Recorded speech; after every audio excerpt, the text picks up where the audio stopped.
الحمد لله كفى وسلام على عباده الذين اصطفى اما بعد فاعوذ بالله من الشيطان الرجيم بسم الله الرحمن الرحيم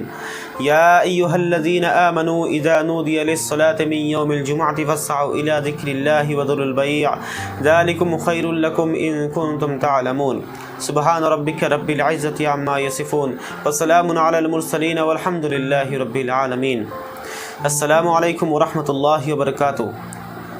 امید ہے آپ لوگ اچھے ہوں گے، خیریت سے ہوں گے۔ آج جمعہ کا دن ہے اور یہ دن بہت ہی فضیلت والے دن ہے۔ مسلمانوں کے لیے جمعہ کا دن تمام دنوں میں سے سب سے زیادہ متبرک ہے، اس لیے جمعہ کے دن کو سید الایام یعنی دنوں کے سردار کہا گیا ہے۔ جمعہ کے دن کی کتنی فضیلتیں ہیں آپ اس بات سے اندازہ لگا سکتے ہیں کہ اللہ تعالیٰ نے حضرت آدم علیہ السلام کو جمعہ کے دن ہی سجدہ کروایا اور جمعہ کے دن ہی حضرت آدم علیہ السلام کو زمین میں اتارا اور اسی دن آدم علیہ السلام کی دعا قبول ہوئی، اور جمعہ کے دن حضرت ادریس علیہ السلام کو آسمان میں اٹھایا گیا،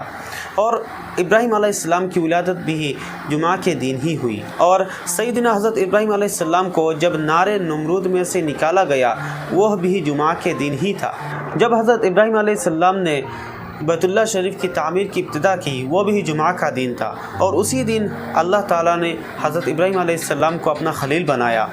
اور حضرت اسماعیل علیہ السلام نے جو قربانی دی اللہ کے راستے میں وہ بھی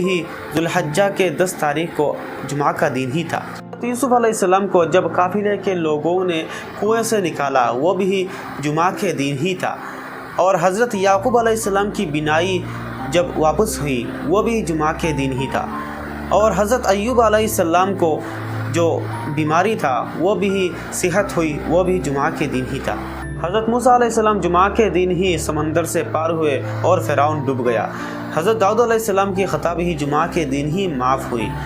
اور حضرت سلیمان علیہ السلام کو جمعہ کے دن ہی سلطنت عطا کی گئی۔ حضرت یونس علیہ السلام جب مچھلی کے پیٹ سے باہر نکلے وہ بھی جمعہ کا دن تھا۔ حضرت عیسیٰ علیہ السلام کی ولادت بھی جمعہ کے دن ہی ہوئی، اور اسی دن یعنی جمعہ کے دن ہی ان کو آسمانوں پر زندہ اٹھایا گیا۔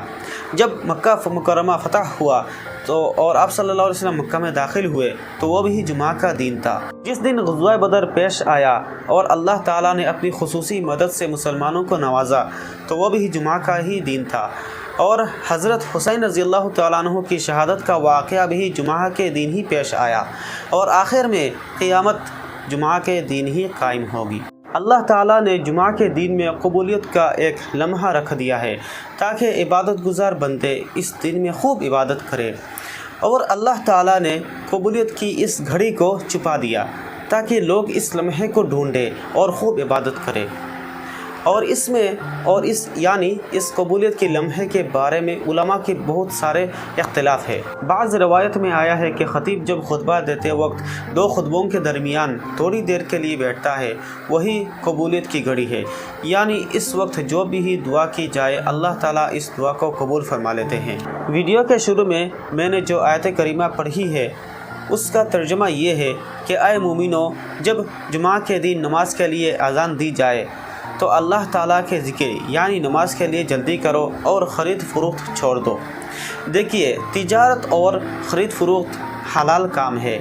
اور اس کے متعلق بھی اللہ تعالیٰ یہ فرماتے ہیں کہ جب اذان ہو جائے تو ان کاموں کو چھوڑ کر مسجد میں آ جاؤ، اگر نہیں آؤ گے تو یہ جائز کام بھی تمہارے لیے حرام ہو جائے گا۔ حدیث پاک میں آیا ہے کہ جو بندہ جمعہ کا اہتمام کرتا ہے اللہ تعالیٰ اس کے پچھلے جمعہ سے اس جمعہ تک کیے ہوئے سارے گناہوں کو معاف فرما دیتا ہے۔